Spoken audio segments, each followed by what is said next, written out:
Hello dear children, from chapter number 3, pair of linear equations in two variables. In the previous video lesson, we started with exercise 3.3 and we have solved question number 1 and all the sums from question number 1. We're going to move ahead and begin with question number 2 of exercise 3.3. Question is, solve 2x plus 3y is equal to 11 and 2x minus 4y is equal to minus 24, and hence find the value of m for which y is equal to mx plus 3. If you read the question carefully, you'll understand that we have been given two equations.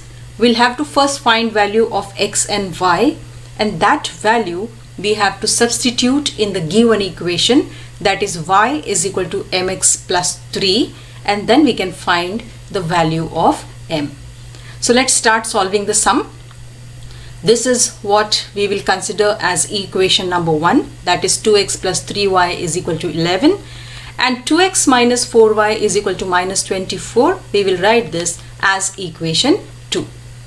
We will solve this sum by substitution method. So from equation number 1, we will substitute for the value of x. So we can write 2x is equal to 11 minus 3y, and therefore x is equal to 11 minus 3y upon 2.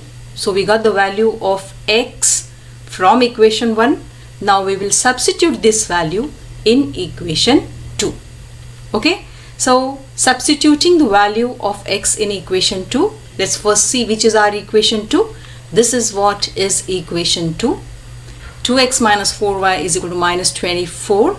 So let's substitute the value of x here. 11 minus 3y upon 2. So we'll first write 2, put the bracket.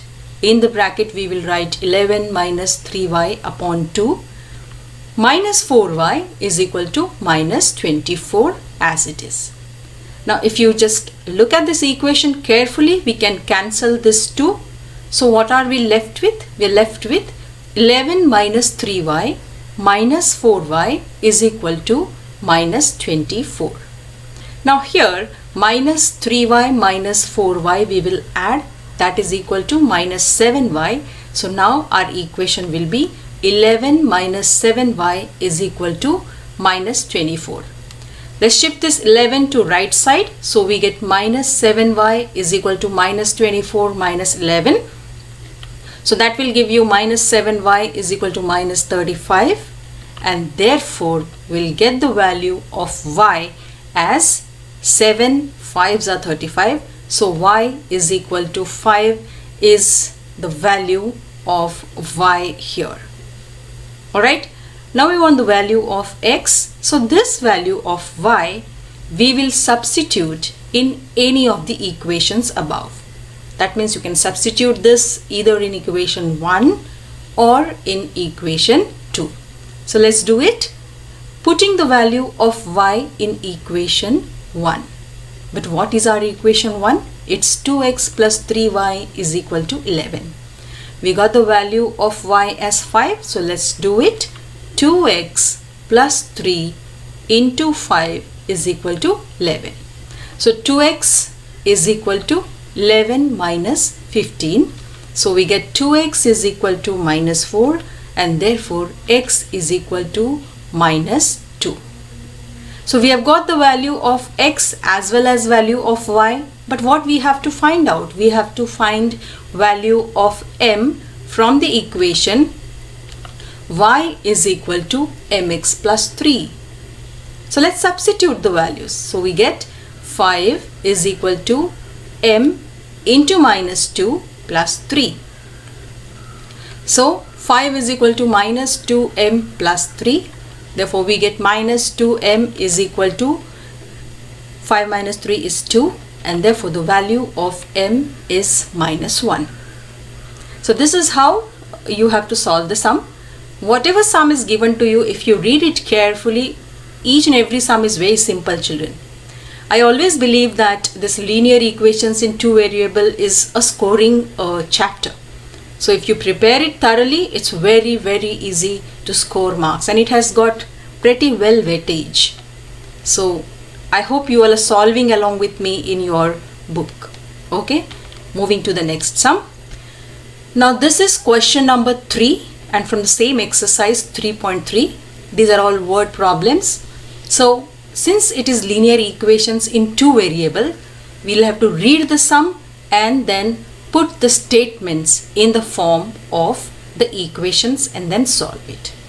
So form the pair of linear equations for the following problems and find their solutions by substitution method.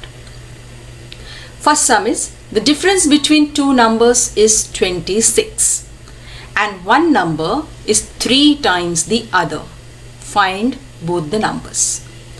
Now since we have been given two numbers, we don't know which numbers they are. So we will first consider, let the larger number be x and the smaller number be y. If you read the sum carefully, what is given to you? The difference between the two numbers is 26. You have taken larger number as x, smaller number as y. What is the difference between them? It's x minus y, and that difference is given to you as 26. So we will write our first equation in that form. X minus y is equal to 26 is our first equation.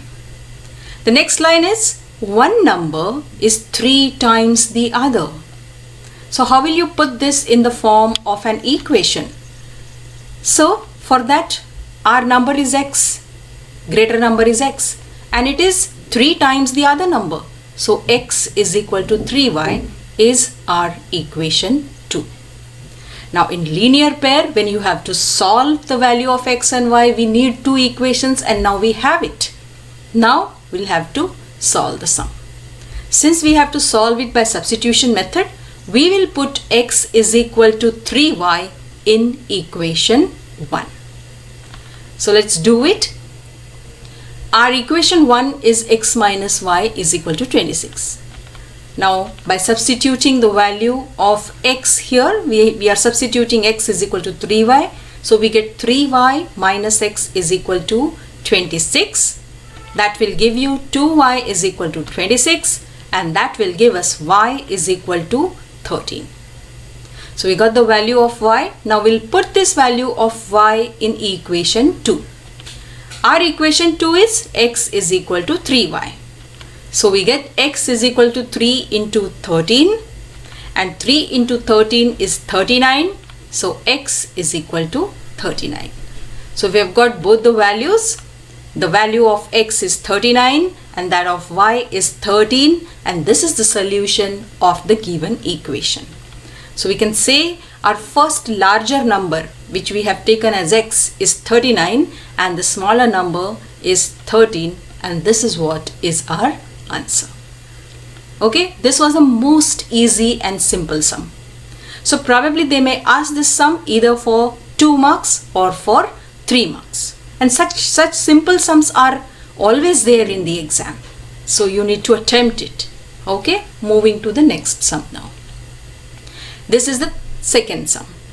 The larger of the two supplementary angles exceeds the smaller by 18 degrees. Find both the angles. Now I hope everybody is aware of the supplementary angles.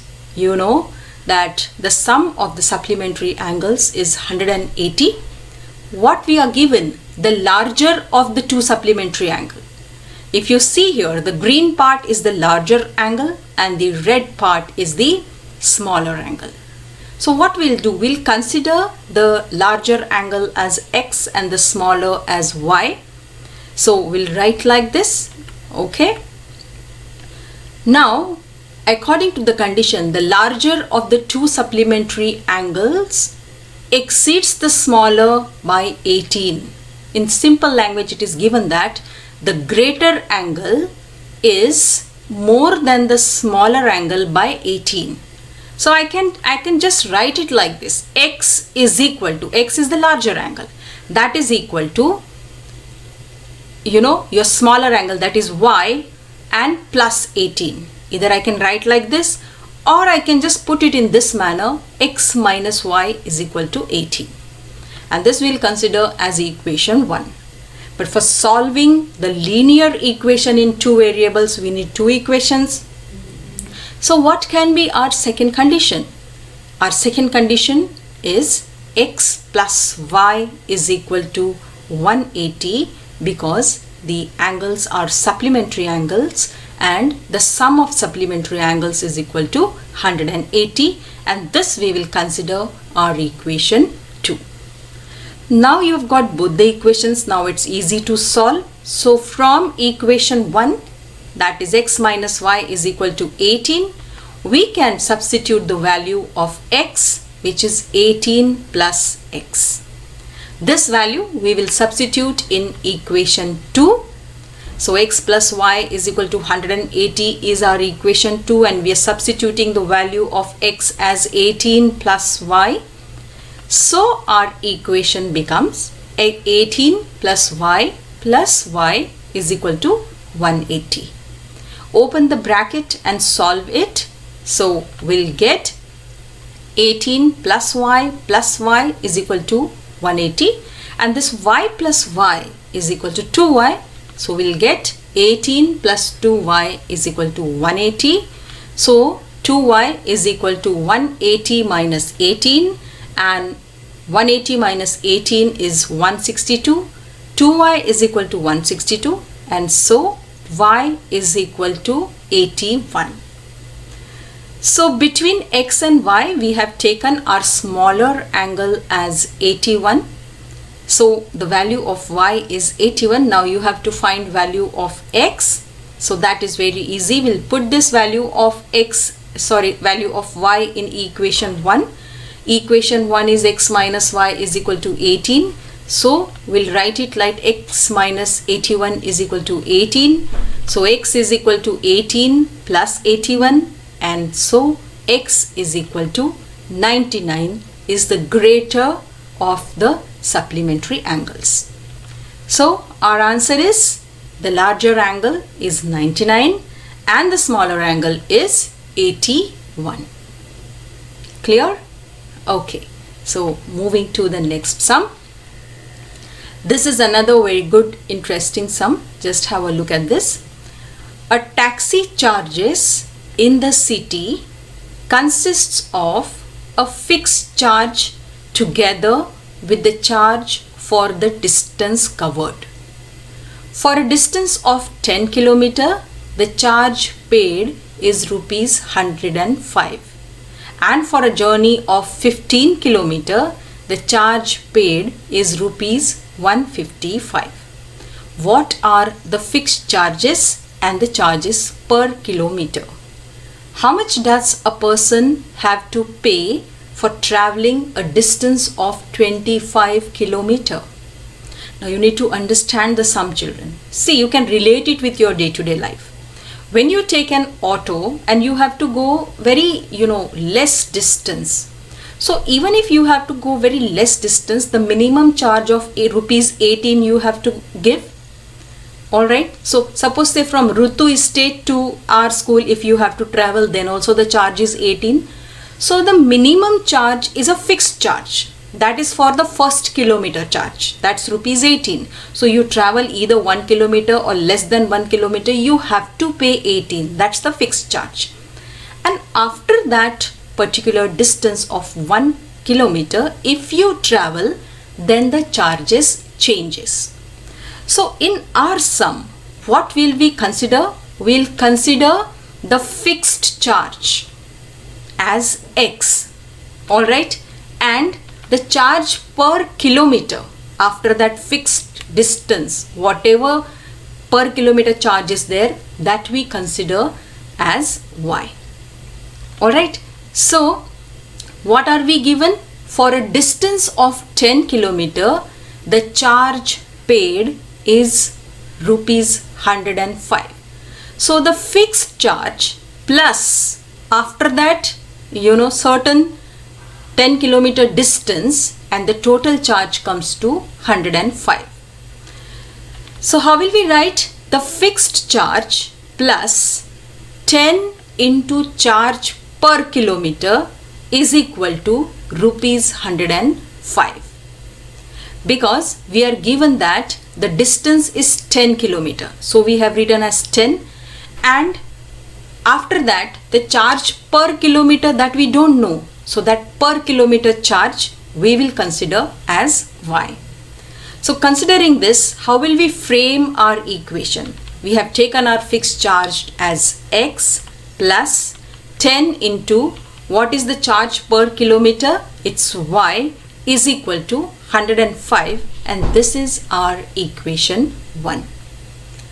Now what they say, that for a journey of 15 kilometer, the charge is 155. So x plus 15 into y is equal to 155. This is our equation 2. So we have got both the equations. Now we have to solve it, find the value of x and y, and after that we have to find what is asked to us. Alright, so let's check out. So from equation 1, that is x plus 10y is equal to 105, we can write x is equal to 105 minus 10y. This value we will substitute in equation 2, and our equation 2 is x plus 15y is equal to 155.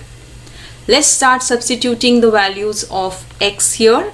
So we will have 105 minus 10y plus 15y is equal to 155.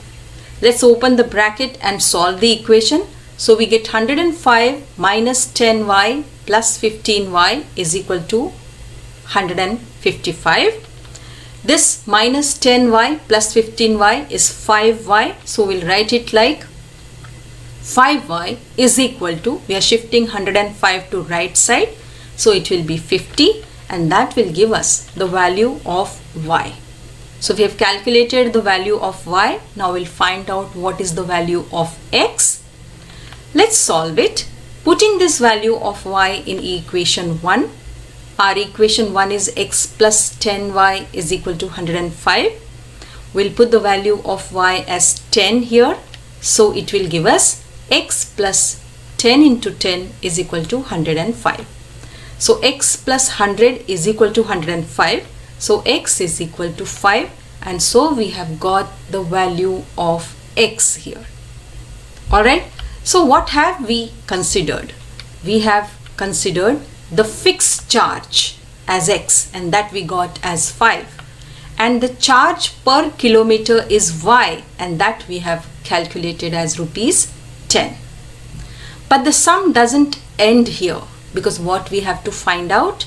We have to find out the amount paid by the person for traveling 25 kilometer. So how will we calculate that? The amount paid by the person for traveling 25 kilometer will be equal to first fixed charge plus charge per kilometer into 25. So how much is the fixed charge we have calculated? We have calculated the fixed charge as 5 plus how much is the charge per kilometer? It's 10. And how many kilometer? 25. Solve it. So 5 plus 250. 5 plus 250 is 255. So the person has to pay the charge as rupees 255. Alright. And the auto rickshaw which runs on the road, it's the same thing which they apply. First is the fixed charge, and then for every kilometer the charges changes. Alright. Okay, moving to the next sum. This is also very interesting and nice sum. The fraction becomes 9 by 11 if 2 is added to both the numerator and denominator. If 3 is added to both the numerator and denominator, the fraction becomes 5 upon 16. Find the fraction. Now children, fraction, you all are aware that it is in the form of a numerator and the denominator. So we'll consider the numerator as x and the denominator as y. So what will be our fraction? It will be x upon y. Let's understand the conditions now. They said fraction becomes 9 upon 11. But when you add 2 to both the numerator and the denominator. So let's see this. Numerator plus 2, denominator plus 2, that will give us the fraction as 9 upon 11. But we have taken numerator as x and denominator as y. So it will be x plus 2 upon y plus 2 is equal to 9 upon 11. And I told you that we have to solve this by cross multiplication. So first you will multiply 11 into x plus 2. So it will be 11 in the bracket x plus 2 is equal to, now multiply this, 9 into y plus 2.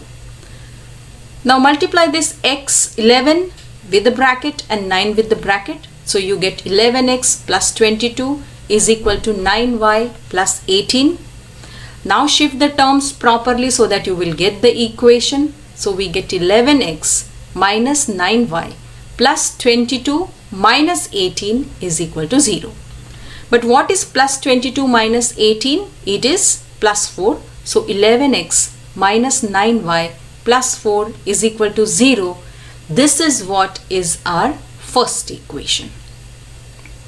Now see the next slide and just let's see the next condition, that if we add 3 to both the numerator and denominator, the fraction becomes 5 by 6. So add 3 to the numerator and the denominator.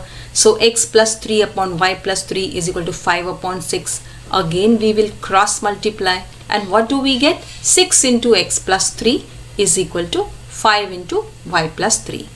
Solve it. 6x plus 18 is equal to 5y plus 15. So 6x minus 5y plus 18 minus 5 is equal to 0. Plus 18 minus 15 is plus 3. So 6x minus 5y plus 3 is equal to 0 is equation 2. Once you get both the equation, now your sum is 80% done. Then just finding the value of x and y. So both the equations we have, let's try solving it. From equation 1, we can find the value of x and substitute it in equation 2. So 11x is equal to 9y minus 4. Alright, this is from equation 1 we got. And so we will get the value of x as 9y minus 4 upon 11. Let's substitute this in equation 2. So we get, we'll get the value as 6 in the bracket 9y minus 4 upon 11 minus 5y plus 3 is equal to 0. Now if you observe this, we cannot cancel anything. So what can be done? Because I don't want anything at the denominator. So we will multiply this equation throughout by 11 so that I can cancel this 11 from the denominator. So we will have 11 into 6 into 9y minus 4 upon 11 minus 5y into 11 plus 3 into 11 is equal to 0 into 11. When you multiply throughout, children, you have to actually multiply that number with each and every term of the equation. And that is what we have done here. Now you can cancel this 11. So what are you left with? You're left with 6 in the bracket 9y minus 4. This 5y into 11 is 55y. So minus 55y. Plus 11 3s are 33 and 11 into 0 is 0. Alright, so let's multiply and solve it. So you get 54y minus 24 minus 55y plus 33 is equal to 0. If you solve it, we get minus y plus 9 is equal to 0. So minus y is equal to minus 9. This minus you can cancel from both the sides. So we get the value of y as 9. Once you get the value of y, we can find value of x. So putting this value in equation 1, our equation 1 is 11x minus 9y plus 4 is equal to 0. Okay, when we put the value of y here, we'll get 11x minus 9 into 9 plus 4 is equal to 0. Let's solve it. 11x minus 81 plus 4 is equal to 0. So 11x minus 77 is equal to 0. We get the value as 11x is equal to 77, and so x is equal to 7 is the value of x. Alright, so the numerator, we have considered that as x, so it is 7, and the denominator is 9. So what will be the fraction then? So fraction will be x upon y, which is equal to 7 upon 9. Okay, so simple sum, easy to understand and easy to solve as well. The thing is that in solving linear equations, you have to be very careful for shifting the terms and be careful for checking the signs. Otherwise you go wrong then. Alright. So children, this exercise 3.3, in the previous video lesson, question number 1 was already done. So today we have solved question number 2, and from question number 3 we have solved first, second, then we have solved fourth sum and fifth sum. Question 3 is for your homework, because I'm sure you will be able to do it. So here is question number 3 for homework, and along with that you are given one extra sum also. Please solve this extra sum and check your answer, because the answer is also given for you to check whether it is correct or not. Alright, so see you all in the next video lesson. Until then, please take care of yourself and do not forget to do the homework. Bye and thank you.